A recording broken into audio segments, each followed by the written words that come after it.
subuh terus tidur, nanti duhur bangun, tidur lagi. Asar bangun lagi, sholat, tidur lagi, maghrib bangun buka. Nah itu berarti jenengan termasuk pengikuti Mbah Surip.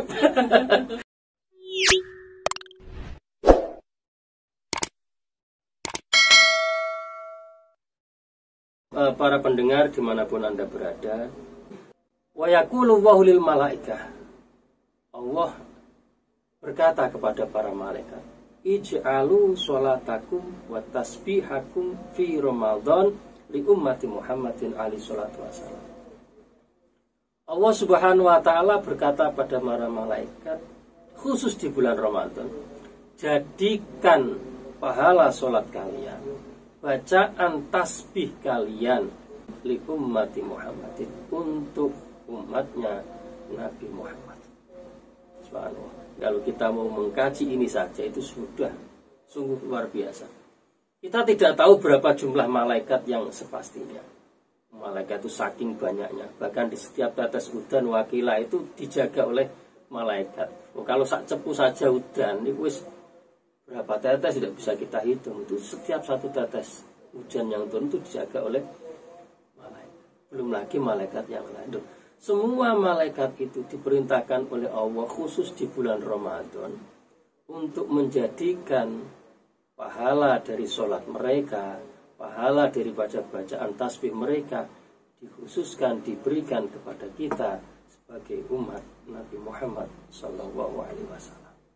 Para pendengar dimanapun Anda berada, saya teringat sebuah cerita.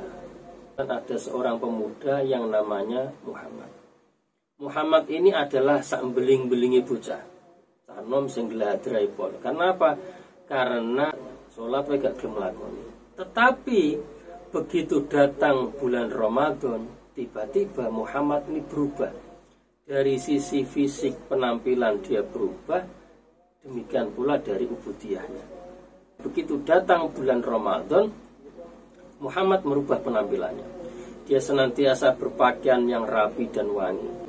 Setiap hari dia melakukan sholat maktubah tidak seperti biasanya, dan dia juga mengqadha nyaur sholat-sholat yang dulu dia tinggalkan. Hingga orang-orang itu kaget. Dungaren Muhammad biasanya ora tau sobo langgar atau sobo masjid, penampilannya awut-awutan, ini kok tampil rapi, harum, wangi. Sobo langgar terus, sobo masjid terus. Ditanyalah oleh orang-orang, Muhammad, kenapa kamu merubah penampilanmu? Dulu kamu itu tidak serapi ini, tidak sewangi ini. Apa jawaban Muhammad? Muhammad berkata, saya sadar sekarang adalah bulan Ramadan, bulan puasa. Saya tahu di sini bulan penuh ampunan, bulan penuh rahmat, kasih sayang, dan penuh dengan kebaikan. Barangkali dengan perubahan saya di bulan yang suci ini, saya merubah penampilan, saya taubat kepada Allah, dan saya mengqadha sholat saya, barangkali Allah menerima taubat saya.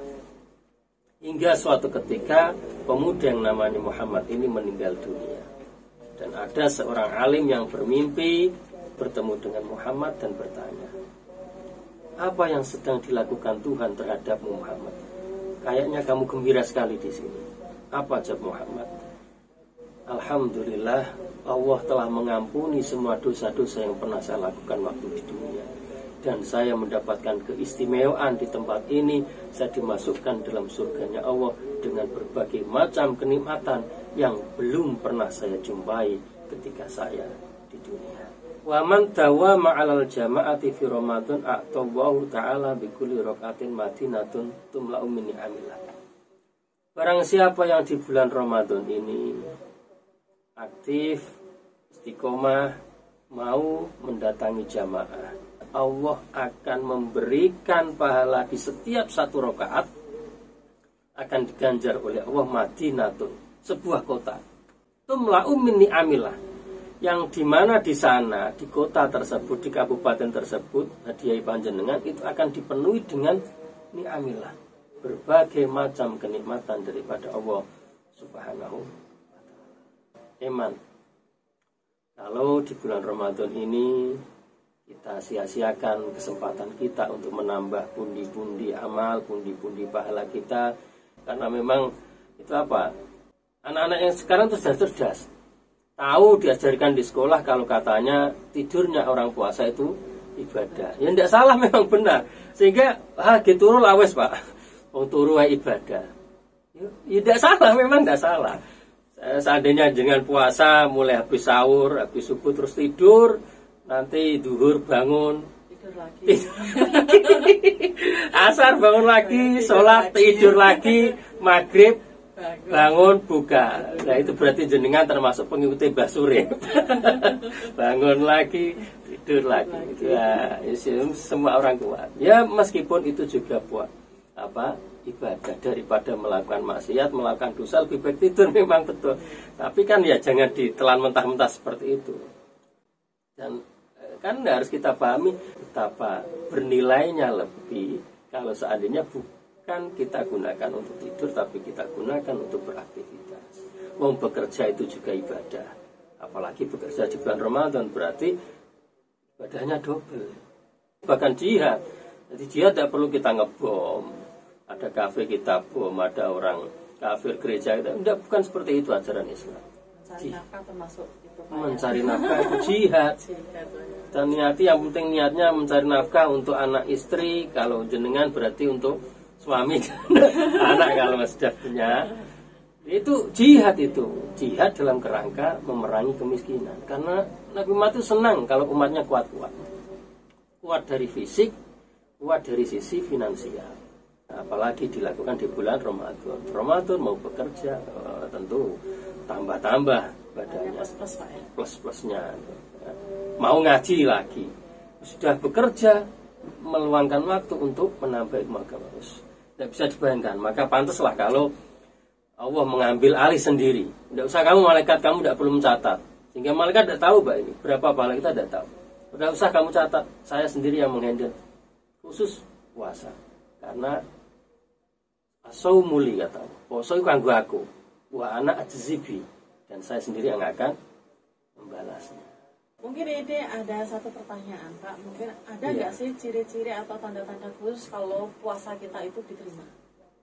Ciri-cirinya itu seperti apa? Ciri-ciri puasa kita diterima. Ini masalah sebenarnya masalah diterima atau tidak kan itu rahasia ya. Di manusia tidak ada yang tahu karena itu wilayahnya Allah. Kita hanya ditugaskan untuk ibadah, selebihnya itu kita serahkan kepada Allah, termasuk juga puasa. Nah, cuman dari sisi ciri-ciri kita bisa melihat puasa seseorang ini diterima atau tidak, itu bisa kita lihat pasca Ramadan. Jadi ketika dia selepas Ramadan itu semakin giat dalam sisi ubudiyahnya, semangatnya bekerja tambah, semangatnya ibadah tambah, itu sudah ada tanda-tanda bahwasanya puasa orang tersebut diterima. Kenapa demikian? Karena di bulan Ramadan ini kita digembleng, kita ditarbiyah, kita dikasih pendidikan oleh Allah, diantaranya kedisiplinan. Bagaimana kita harus malam-malam bangun, meskipun itu sunnah ya, malam kita harus bangun untuk melaksanakan sahur di saat kita enak-enaknya tidur. Terkecuali bagi mereka yang bisa bangun malam, kalau belum biasa kan ini berat, susah. Apalagi seorang ibu biasanya harus mempersiapkan dulu, masak dulu, ini berat. Tapi kita dilatih sebulan penuh untuk mendisiplinkan ini. Bagaimana juga nanti ketika kita menunggu berbuka, Allah melatih disiplin dan kesabaran bagi kita. Meskipun kita sudah sangat lapar, sudah sangat haus, tapi kalau belum matahari terbenam atau belum masuk waktu sholat maghrib, kita dilarang untuk makan dan minum. Kalau kita nekat, batal puasa kita. Nah, ini sebenarnya kan tarbiyah, pendidikan yang diberikan oleh Allah juga Rasulullah untuk kita. Sehingga dengan latihan kesabaran, kedisiplinan ini, termasuk ibadah-ibadah yang lain, ibadah-ibadah sunnah, misalkan sholat tarawih dan sebagainya, tentu ini akan menjadi sebuah kebiasaan kita, akan merubah kebiasaan kita. Karena kita dibiasakan puasa, dibiasakan disiplin, dibiasakan sabar dalam 1 bulan kurang lebih ini, dan aktivitas-aktivitas yang lainnya, tentu ini akan membentuk sebuah karakter, akan membentuk sebuah kebiasaan baru dalam hidup kita. Dan ini akan kita lakukan pasca Ramadan. Mungkin seperti itu. Baik, terima kasih Bapak Ustadz untuk penjelasannya. Dan tak terasa Pak ya, kita sudah hampir 1 jam. Semoga apa yang disampaikan tadi bisa menjadi amal jariah kita, khususnya untuk panjenengan dan kita semua ya. Amin. Dan terima kasih Sobat Raka semuanya sudah stay tune di 98,7 Raka FM. Saatnya Yola yang bertugas dari kawasan siar Jalan Rantau nomor 4 Cengla Cucuku mohon pamit undur diri. Akhir kata wassalamualaikum warahmatullahi wabarakatuh. Assalamualaikum warahmatullahi wabarakatuh.